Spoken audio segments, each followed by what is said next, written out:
Welcome back to episode 2 of Probably True Solar Stories. If you're tuning in for the first time, this is a podcast dedicated to probably true solar stories. And what I mean by that is that we're making stories up. Also, if you're tuning in for the first time, you might want to listen to episode 1 before you dive in here. Spoiler alert, I'm about to briefly summarize part 1 of this particular probably true solar story, so please proceed at your own story listening risk.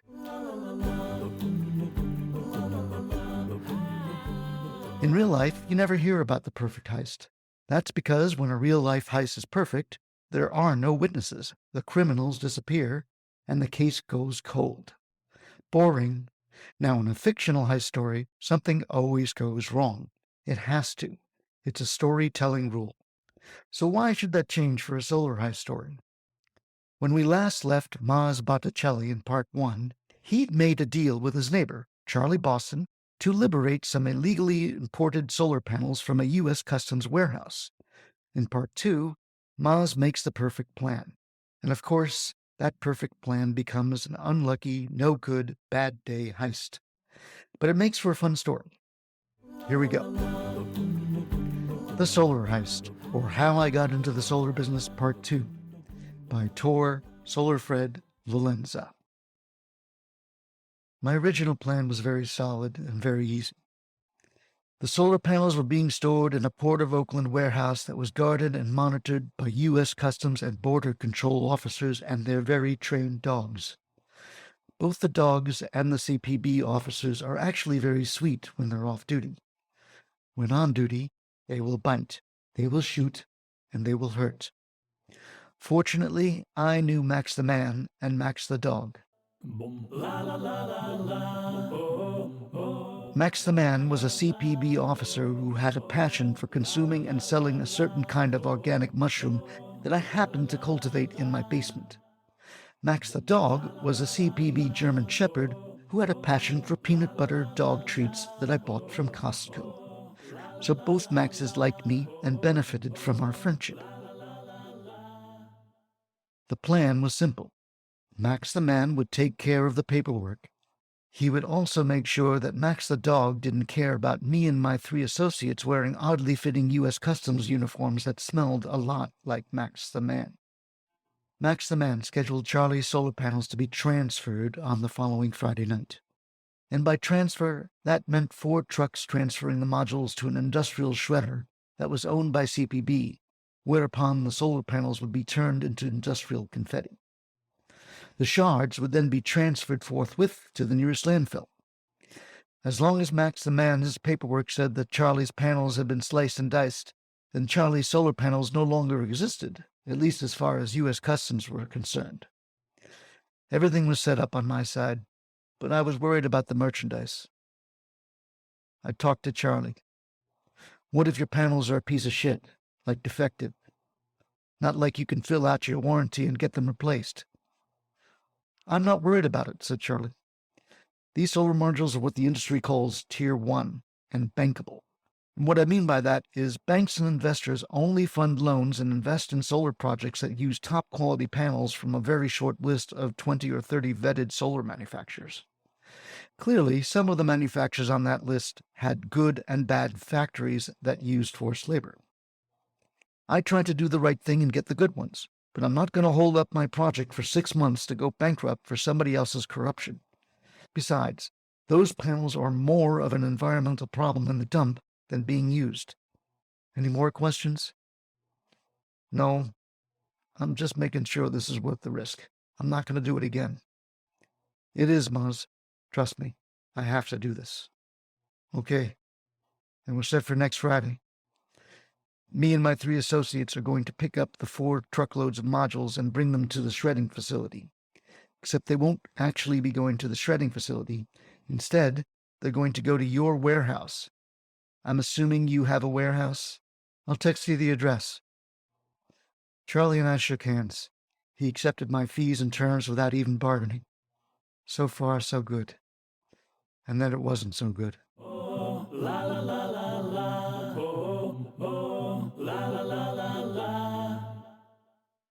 The next Friday, my team saddled up 4 18-wheeler trucks with U.S. Customs markings. Then we changed into Max the Man's gently used CPB uniforms. What we didn't have were CPB identification cards. It seemed redundant. We were wearing uniforms and driving trucks with government plates. Why would anybody stop us? At 10 p.m., Max the Man and Max the Dog met us at the U.S. Customs warehouse where Charlie's shipment of solar panels were waiting for us. I took out my treats for Max the Dog and exited my rig.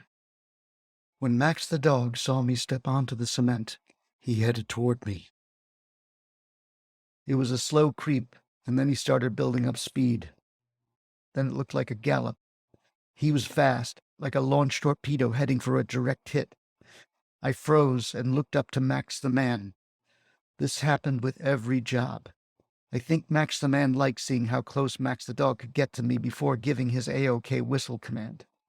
This time the whistle came when Max the Dog's 8-inch snout was about 2 inches from my upper pant leg. Max the Dog had stopped, but he was still on alert. His wet nose maw slowly leaned into my pocket for a sniff. I wasn't sure if he was smelling my treats or the magic mushrooms. All I knew was that he was drooling on my foot and that my leg looked more and more like steak on a stick. Finally, Max the Man gave 3 sharp whistles. Suddenly, Max the Dog sat, panting with a labradoodle-friendly smile. "Good dog, Max," I said. I gently reached into my uniform's jacket pocket and gave Max the Dog his Costco peanut butter dog biscuits. There was a loud crunching sound, and I was glad it wasn't my leg. Finally, my boys and I got to work. After some quick and very skillful forklifting, my crew and I loaded the solar panels while Max the Man and Max the Dog watched. They were making sure that the solar panels were the only things being lifted out of the warehouse. There were a lot of confiscated goodies in that same warehouse. It was filled with Italian sports cars, speedboats, boxes of toilet paper, Russian caviar, and other luxury crap that was on ice for some reason. But I wasn't tempted. Max the Man might have other buyers for the other luxury goods, but that wasn't my job. All I cared about were those pallets of shrink-wrapped solar panels. It took an hour, maybe a little less, to get the trucks loaded. I gave Max the Dog another treat from my pocket, and he snapped it up, drooling all over my hand. "What about my treats?" asked Max the Man, standing beside Max the Dog. I reached into my truck's cab and pulled out a large boot box filled with my latest crop.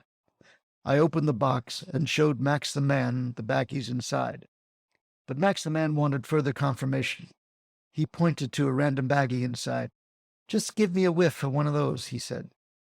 I opened one of the baggies, broke off a mushroom, and held it out for Max the Man. And that's when the night's troubles began. Max the Dog thought that I was offering him another treat and snapped up the entire piece of magic mushroom that I'd been handing to Max the Man for a whiff. It went down as quickly as a regular dog treat and with the same amount of slobber. "Oh, shit," I said. "Oh, shit," repeated Max the Man. "Get Max the Dog to a vet. Pump his stomach." It's your dog. I can't. I gotta. Mazz, I am not going to leave my post because my CPB guard dog ate a magic mushroom. Even if I could make up something about how I found it, I'd still be screwed, and that means our special transportation relationship would be screwed. Take Max to a vet. Any vet. No one who knows me. Now. Got it?" The mushrooms hadn't taken effect yet, and I didn't want to let them digest any more. "Got it." Max the Man made a special whistle, and Max the Dog went from being at attention to being a playful puppy dog. "That whistle? Max knows he's off the clock now. He'll go with you, but I don't know how he'll act with shrooms in him. Just get his stomach pumped and bring him back here by 5 a.m. when my shift ends." Max the Man handed me a leather leash and opened up my cab door. Max the Dog leaped into the front seat. "Okay, I got this. Back by 5 a.m. I told my crew to bring their trucks to Charlie's warehouse and to wait for me there. Max the Man escorted us out of the Port of Oakland, and then I pulled over and searched my phone for the closest emergency vet. It was 10 minutes away. Dun, la, la, la, la, la.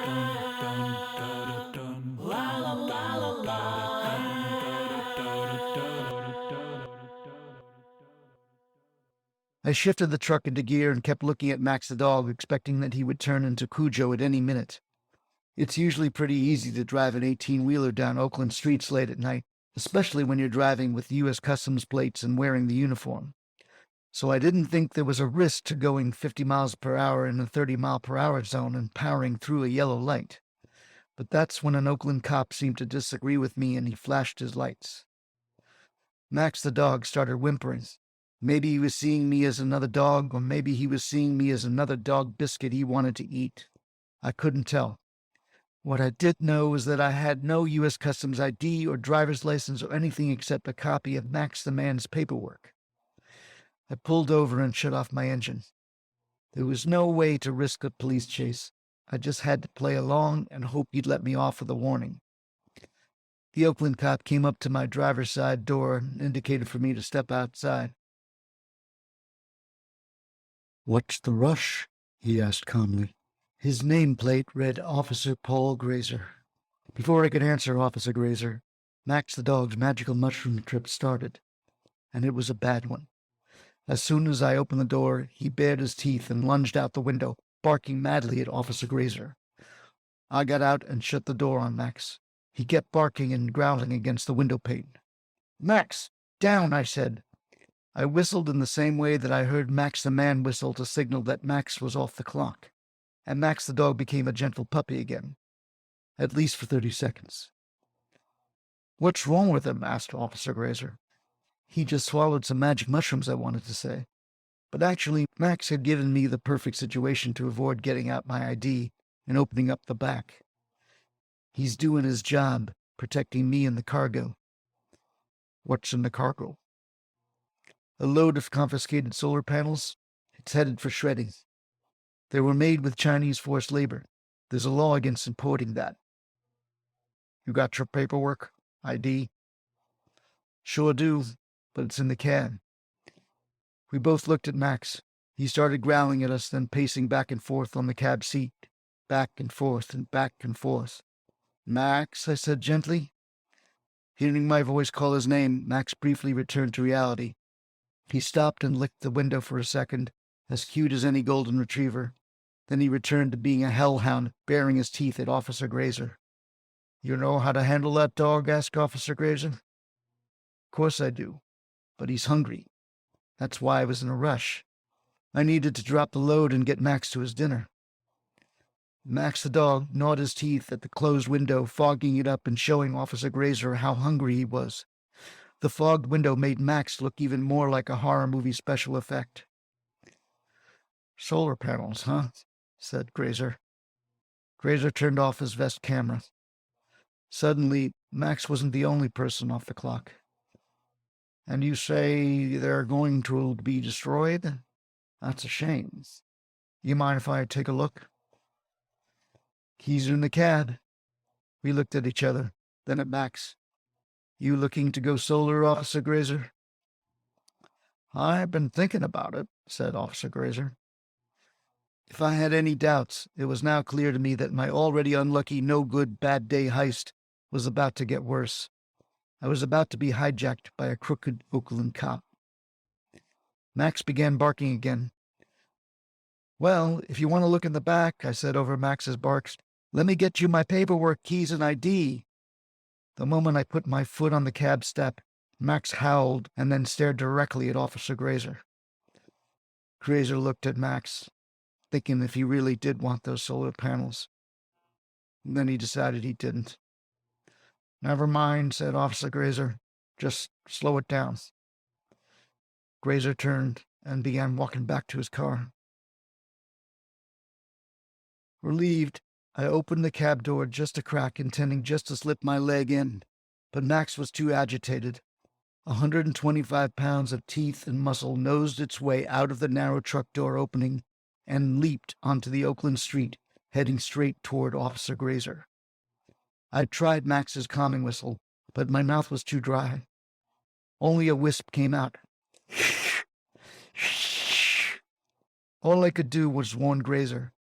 "Run, you corrupt, donut-chomping fat fuck!" For a second, Grazer turned around with his hand on his gun holder. Then he saw Max heading towards him. Mushrooms are sober. Max the dog knew guns, and he was trained to bite at the hand that held one. And that's just what he did. Grazer dropped the gun. Now disarmed, Max's training told him to hold the suspect. So he went for a taste of Grazer's heel, and I heard a satisfied grrr. Grazer pounded his fist on Max's head and managed to kick him off, butting Max's head with the police car's door. Finally, Grazer was able to get inside his patrol car. Max stayed with him. He jumped at Grazer for another taste and gnawed at Grazer's window. Normally, I wouldn't have intervened, but I knew that Officer Grazer had turned off his camera and had just tried to hijack at least some of the truck's cargo. If I'd been a real CBB officer, that would have been a federal offense. Maybe this wasn't the first time Officer Grazer had stopped a CBB truck. I walked up to Grazer, staying calm. "He bit me! He bit me!" "Yeah, he did. Good boy, Max. And if I ever hear of an Oakland cop stopping a U.S. Customs truck on official duty again, Max and I won't be the only ones knowing about it. You understand me, Officer Grazer?" "Yes, won't happen again. I swear. Just call him off and I'll get out of here." Satisfied, I tried Max the man's whistle trick again. Max calmed down, but I knew it wouldn't last. "Come on, Max. Come on, buddy. Let's get some real dinner." I ran back to my truck and opened the cab door, but Max didn't seem to want to let Grazer go. I still had a few treats left and took out one. I waved it, but Max was in the zone. He leaped on top of the police car's hood and jumped up and down, barking and growling at Grazer. The cop was panicking now. "Stop him! Stop him! Help me! Help me!" And then I think Grazer pissed in his pants. He stopped yelling and looked down at his crotch, shocked. But that seemed to do the trick for Max the dog. He marked his territory, too, by pissing on the cop's windshield. There was a silence for 30 seconds, and then Max hopped off the hood and bolted toward me at full speed. Just before he got to me, I threw the dog treat into the cab, and Max leaped in. I jumped in next and quickly shut the door.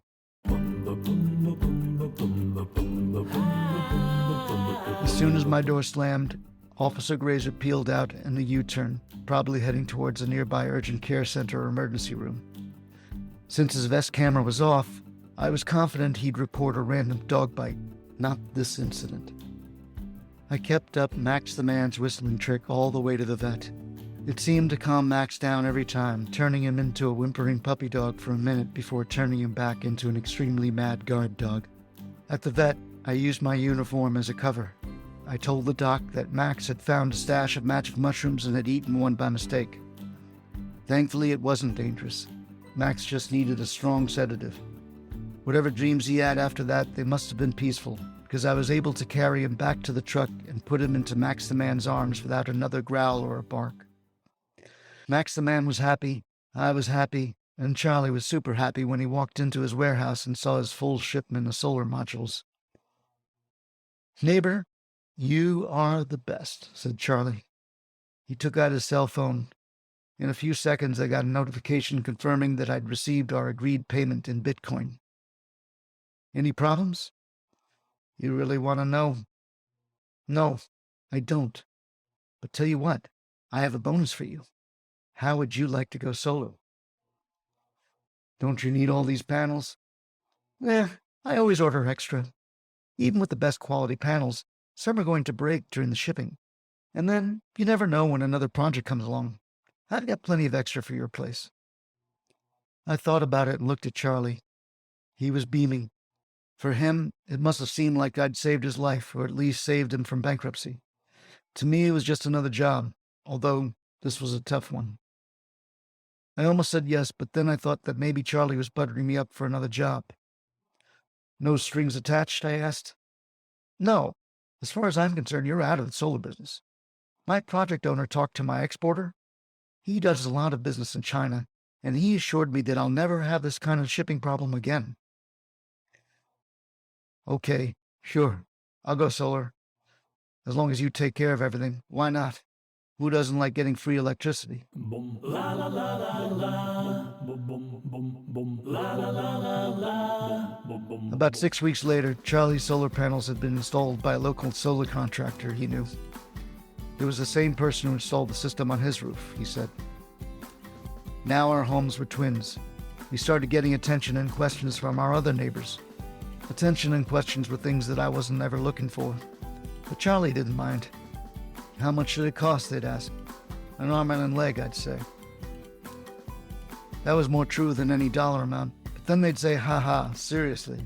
And like with Charlie, I had to be neighborly, so I told them. It sounded like a good deal, and they asked me for a referral to my installer, who was really Charlie's installer. One thing led to another, and like magic, I started having a serious business relationship with Charlie's solar installer. I started becoming his #1 solar referral partner. I don't know why, but people trusted me. Other than how I got my solar panels, I had no reason to lie, so I became a very honest broker, which was new for me. Eventually, I decided to make a significant investment as a silent partner with Charlie's solar installer. So that's how I got into the solar business. How I got out of the solar business, that's another story. Let's just say that Charlie and I knew the same people, and those people were the real owners of Charlie's solar project. And if I'd known that, I never would have taken the job. But like I said, that's another story, one that I can't talk about, so I won't, for now.